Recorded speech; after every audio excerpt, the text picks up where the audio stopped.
পরিস্থিতি দেখেন কত ভয়াবহ। এখানে মানুষ শুধু মারা যায়নি, কিন্তু এই কার্গো ভিলেজে হজরত শাহজালাল আন্তর্জাতিক বিমানবন্দরের কাছাকাছি কার্গো ভিলেজে এমন ভয়াবহ অগ্নিকাণ্ডে আমদানি করা সমস্ত পণ্য পুড়ে গেছে। একজন বলছে যে 50 কোটি টাকা নাকি 500 কোটি টাকার আমদানি করা হয়েছিল, তার সমস্ত জিনিস পুড়ে গেছে। তাহলে কি পরিমাণ ধ্বংসযজ্ঞ হয়েছে!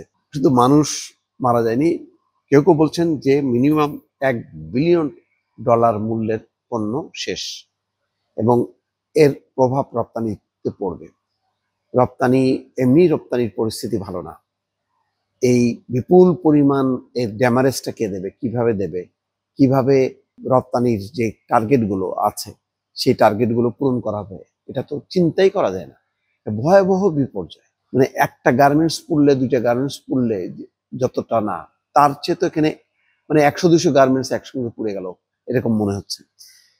শেখ বশিরউদ্দিন তিনি নিজেই যেহেতু উদ্যোক্তা, শিল্প উদ্যোক্তা, ব্যবসায়ী, বলছেন যে আমদানি করা যত পণ্য ছিল সব আগুনে পুড়ে ধ্বংস হয়েছে। অর্থনৈতিক ক্ষয়ক্ষতির পরিমাণে কত সেটা আমরা খাত ভিত্তিক নির্দিষ্ট করার চেষ্টা করছি।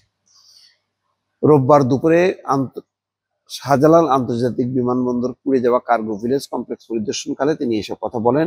সাংবাদিকদের তিনি বলেন, যত ধরনের অভিযোগ আছে প্রত্যেকটা অভিযোগ আমলে নিয়ে অনুসন্ধান চলছে, এখানে কারো কোনো ব্যত্যয় আছে কিনা সব খতিয়ে দেখা হচ্ছে।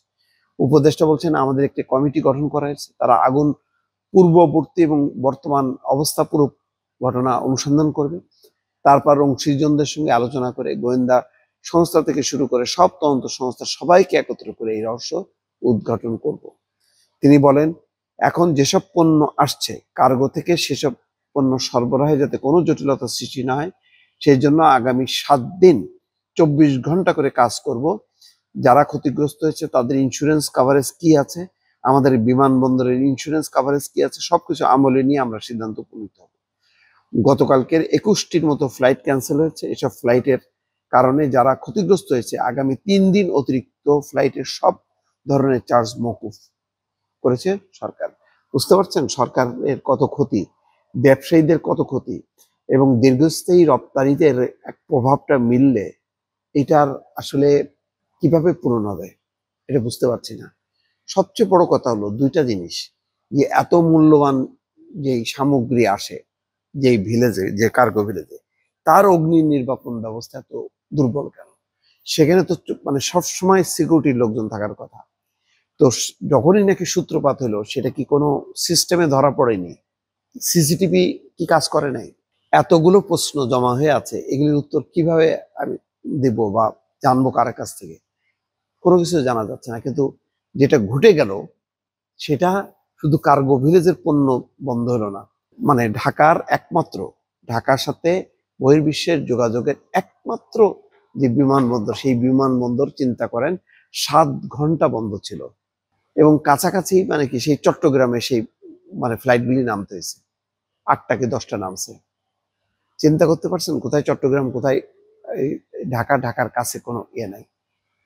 তারপরে কার্গো ভিলেজের এই ক্ষতি, বিমানবন্দরের একটা গ্রহণযোগ্যতার প্রশ্ন, আন্তর্জাতিক অঙ্গনে এই বিমানবন্দরের অবস্থানটা কি হবে, যে এত কাছাকাছি কার্গো ভিলেজ, যে তার ধোঁয়ায় এটা বন্ধ হয়ে গেল সমস্ত বিমান ওঠানামা করা।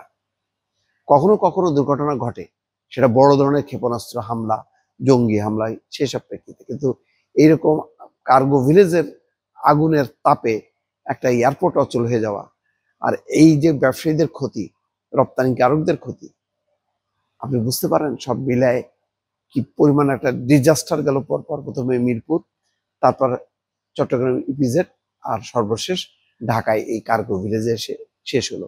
এটাই কি শেষ কিনা সেটাই এখন প্রশ্ন দর্শক।